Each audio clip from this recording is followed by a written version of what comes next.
Platini disque d'or fii ci Sénégal moom moo ko jëkk a def moo fi jëkk a indi disque d'or ci Sénégal nomination yu dul jeex di sama doom nag ñu am lien de parenté bu mag a mag kii ku jur yaayam ak ki jur sama yaay ma bokk ndey ak baay kon loolu man mënu ma ko mais li ma gën a fonk ci moom mooy nangoo liggéey am jom barkalla macha allah kumba foo ko fekk mi ngi innové bëgg réewam di liggéeyal réewam di jàppale réewam loolu ma gën a nekk ci Coumba Gawlo waaw tey nag li nga xamante ni defaat na ko muy exploit bi nga xamante ni école bu délabré la mu feggaloo ak waa ambassade du Japon pour mën ko defar ñu signé contrat bi tey ñu ngi yëkkati fii ay way xawma ay tàgg la donc ñu xéewal lan nga ñu mën a wax ci loolu. c'est normal parce que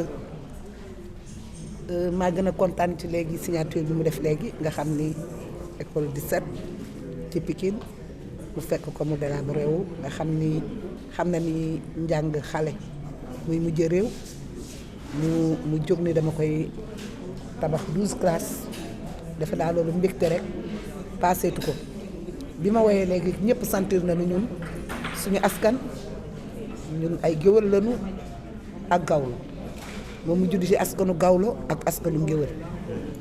yaayam di géwël papaam di gawlo muy benn nga xam suñu famille ñun suñu famille ñëpp a mën a woy suñu famille dañoo judd ci woy moom mii papaam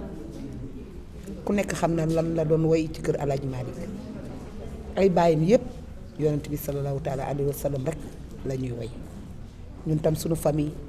sama mag yonent bi ak Serigne Touba rek la ma sa woy ñun famille boo xamante ne bii yàlla moo nu defal ñuy famille woykat juddu ci famille bi gën a mag nag ci réew mi ñi mu doon fekku leen fi de Amari Ngoone Sobel le premier damel du Kayor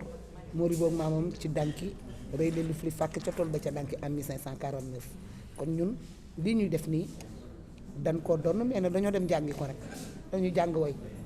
man mii woykat xam naa lan la Coumba di def. mu mel ni c'est un message foofu ñi nga xamante ni ñoom ñoo nekk di yëngatu ci wàllu aar. waaw que ni mbir mi du ay woy rek. déedéet war nga mën a def leneen pour servir sa dëkk. jàppale sa réew. loolu lan ngay wax ndaw ñi nga xamante ne aussi ñu ngi ci aar bi. waaye ñoo ngi leen di ñaan ñi nga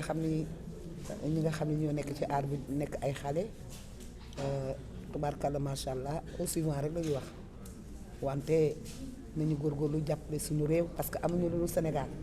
di contribuer ci Sénégal social ñun ñëpp a social fi nga dee gis nii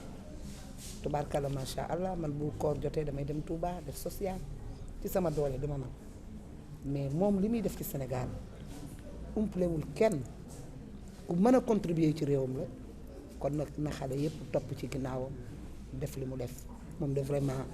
gàcce ngaa la amee lu benn bor réewam sigil na réewam partout au besoin génn na en dehors du Sénégal